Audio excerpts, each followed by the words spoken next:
Listrik adalah kebutuhan pokok yang tidak bisa dipisahkan dari kehidupan sehari-hari masyarakat Indonesia. Setiap rumah, dari kota besar hingga pelosok desa, sangat bergantung pada listrik untuk menjalankan aktivitas, mulai dari menyalakan lampu, memasak, hingga mengakses informasi dan hiburan. Sama pentingnya dengan makanan dan air bersih, listrik menjadi fondasi utama bagi kesejahteraan dan kemajuan. Tanpa listrik, banyak aktivitas ekonomi dan sosial akan terhambat. Bahkan pendidikan dan layanan kesehatan pun bisa terganggu. Untuk memastikan listrik tetap terjangkau, pemerintah Indonesia memberikan subsidi listrik, terutama bagi masyarakat berpenghasilan rendah. Subsidi ini menjadi jaring pengaman agar semua lapisan masyarakat bisa menikmati listrik tanpa khawatir soal biaya. Namun, beban subsidi listrik dalam APBN terus membengkak setiap tahun. Anggaran yang dikeluarkan pemerintah untuk subsidi ini semakin besar, seiring dengan meningkatnya jumlah pelanggan dan konsumsi listrik nasional. Ketika subsidi membesar, dana untuk pembangunan infrastruktur seperti jalan, sekolah, dan rumah sakit ikut tergerus. Akibatnya, banyak proyek penting yang tertunda atau bahkan tidak bisa direalisasikan karena anggaran tersedot untuk subsidi. Tahun 2025, subsidi listrik diproyeksikan menembus lebih dari 90 triliun rupiah. Angka yang mengkhawatirkan dan menimbulkan pertanyaan besar tentang keberlanjutan kebijakan ini di masa depan. Mengapa subsidi ini melonjak begitu drastis? Apa saja faktor utama yang menyebabkan anggaran subsidi terus naik dari tahun ke tahun? Apakah karena harga energi dunia, jumlah pelanggan, atau ada penyebab lain yang tersembunyi? Memahami akar masalah subsidi sangat penting agar solusi yang diambil benar-benar efektif dan tidak menimbulkan masalah baru di kemudian hari. Tujuannya bukan menolak bantuan, melainkan memastikan subsidi benar-benar tepat sasaran, hanya diberikan kepada yang benar-benar membutuhkan dan tidak membebani keuangan negara secara berlebihan. Kita harus mencari cara agar bantuan sampai ke tangan yang tepat, tanpa membuat APBN kewalahan dan tetap menjaga pembangunan berjalan lancar. Mari kita telusuri bersama apa saja penyebab utama membengkaknya subsidi listrik, serta langkah-langkah yang bisa diambil ke depan agar bantuan tetap berkelanjutan dan pembangunan nasional tidak terhambat. Data menunjukkan subsidi listrik terus naik dalam 5 tahun terakhir. Setiap tahunnya, angka ini semakin membebani keuangan negara, menandakan adanya tantangan besar dalam pengelolaan anggaran. Kenaikan subsidi ini tidak hanya sekadar angka, tapi juga berdampak langsung pada prioritas pembangunan nasional. Tahun 2020, subsidi sekitar 48 triliun rupiah, sebuah jumlah yang sudah sangat besar untuk satu sektor saja. Namun angka ini terus bertambah, naik menjadi 50 triliun di 2021, seiring meningkatnya kebutuhan listrik masyarakat dan harga energi global yang fluktuatif. Lalu melonjak ke 59 triliun di 2022, menandai lonjakan terbesar dalam satu tahun terakhir. Tahun 2023, subsidi mencapai 8 triliun, memperlihatkan tren yang semakin mengkhawatirkan. Dan pada 2024, subsidi menembus 77 triliun rupiah, angka yang belum pernah terjadi sebelumnya dalam sejarah subsidi listrik Indonesia. Dalam waktu singkat, beban subsidi naik lebih dari 60%. Kenaikan ini menimbulkan kekhawatiran di kalangan pengamat ekonomi dan masyarakat luas. Setiap kenaikan berarti dana yang seharusnya bisa digunakan untuk sektor lain seperti pendidikan, kesehatan, dan infrastruktur harus dialihkan untuk menutup subsidi listrik. Untuk 2025, pemerintah awalnya menganggarkan 87,7 triliun, namun tantangan ekonomi dan ketidakpastian harga energi membuat proyeksi ini berubah. Proyeksi terbaru menunjukkan subsidi bisa membengkak hingga 90,32 triliun rupiah, jauh di atas rencana awal. Ada potensi kekurangan anggaran sekitar 2,6 triliun rupiah yang bisa memicu defisit dan menekan ruang fiskal pemerintah. Ini rekor tertinggi sepanjang sejarah, menjadi peringatan keras bagi pengelolaan keuangan negara. Pemerintah harus mengambil langkah strategis agar subsidi tidak terus membengkak.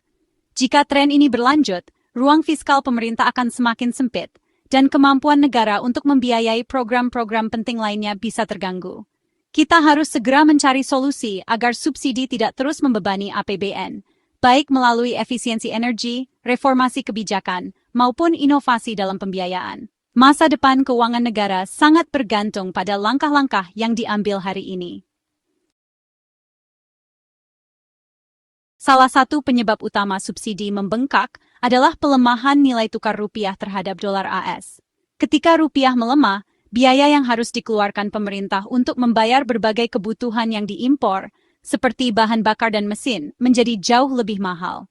Hal ini berdampak langsung pada anggaran negara, terutama untuk sektor-sektor vital seperti energi dan listrik.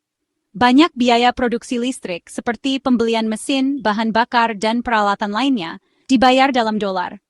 Karena sebagian besar komponen utama masih harus diimpor, fluktuasi nilai tukar sangat mempengaruhi total biaya produksi listrik di Indonesia. Ketika rupiah melemah, biaya produksi PLN naik drastis. PLN harus mengeluarkan lebih banyak rupiah untuk membayar tagihan dalam dolar, sehingga beban keuangan perusahaan dan negara pun bertambah. Tahun 2025, asumsi APBN adalah Rp16.000 per dolar, tapi realisasi sudah menembus 16.402.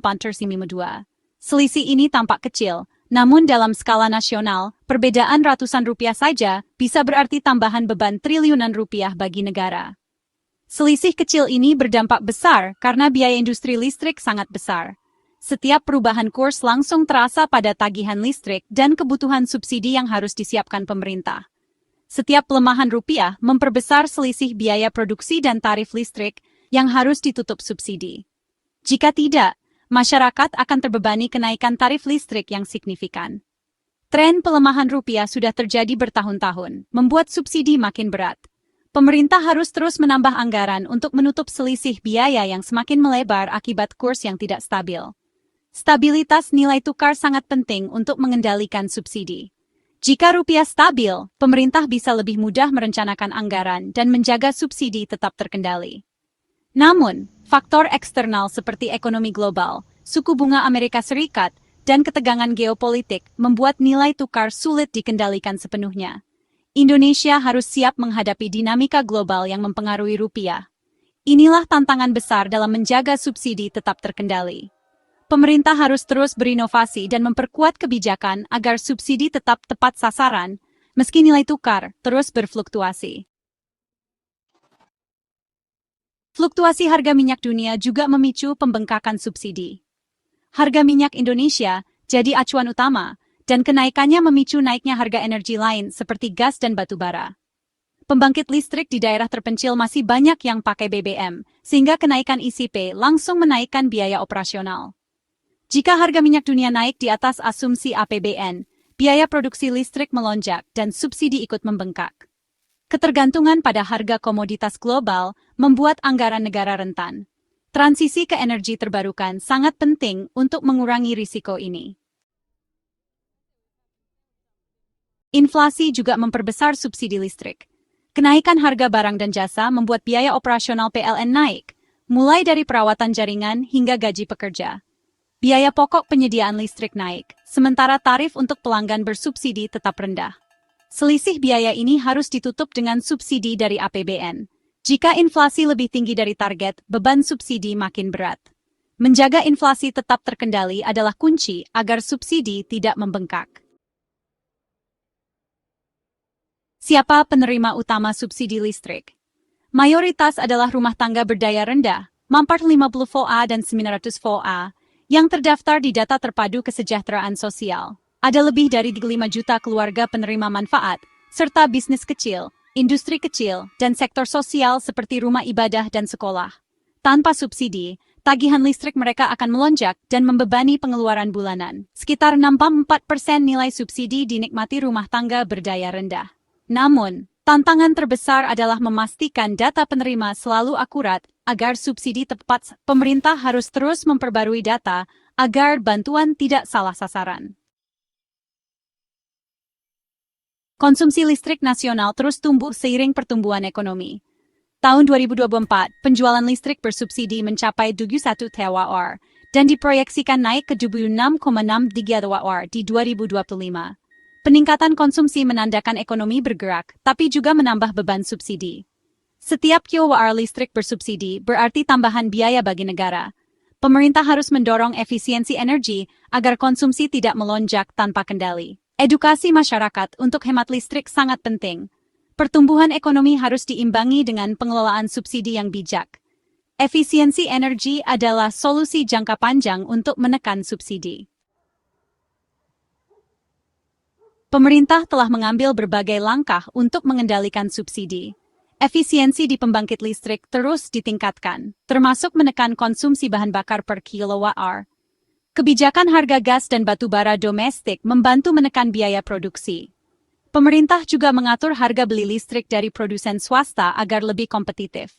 Susut jaringan listrik terus ditekan agar sistem lebih efisien. Pemadanan data penerima subsidi dengan DTKS dilakukan agar bantuan tepat sasaran. Penerima yang tidak berhak terus dibersihkan dari daftar. Semua langkah ini bertujuan agar subsidi lebih efisien dan berkelanjutan. Subsidi listrik adalah dilema besar vital bagi masyarakat, tapi membebani APBN. Menghapus subsidi secara tiba-tiba bisa memicu gejolak sosial, tapi membiarkannya membengkak juga berbahaya bagi keuangan negara. Setiap rupiah subsidi adalah dana yang tidak bisa digunakan untuk pembangunan lain. Keseimbangan antara fungsi sosial dan ekonomi subsidi harus dicari. Efisiensi, pengendalian harga, dan subsidi tepat sasaran adalah kunci. Transparansi dan pengawasan publik sangat penting. Masyarakat bisa berkontribusi dengan hemat energi. Pemerintah harus terus memperbaiki data dan mekanisme penyaluran. Dengan gotong royong, kita bisa melindungi masyarakat rentan dan menjaga masa depan keuangan negara.